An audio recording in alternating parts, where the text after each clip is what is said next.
new tension in Washington as Dr. Anthony Fauci pleads the Fifth during a Senate hearing investigating the roots of COVID. Meanwhile, Republican concerns are also delaying a key vote on Todd Blanche's nomination for Attorney General. NBC's Alice Barr has more.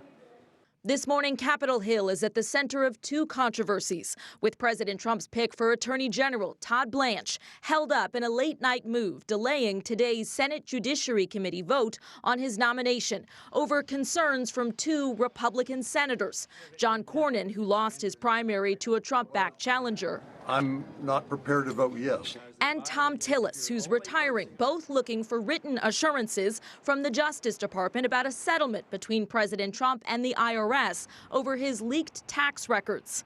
The senators want guarantees a controversial anti-weaponization fund under the settlement is gone for good, and to narrow protections from IRS audits for the president, his family, and companies. It's codifying what I've been saying ad nauseum. All of that after a fiery hearing Wednesday where Republican senators grilled Dr. Anthony Fauci over the government's handling of the COVID pandemic and the origins of the virus.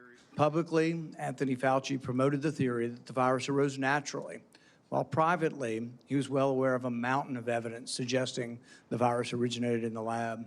Republican Senator Rand Paul, a longtime Fauci critic, recently published more than 1,100 pages of his personal journal written on government-owned devices. Dr. Fauci pled the Fifth more than 100 times, accusing Paul of an unhinged obsession. The sole reason he is calling me before this committee is to get me to say something, anything, that could vindicate his repeated public pledges that I end up, in his words, quote, behind bars.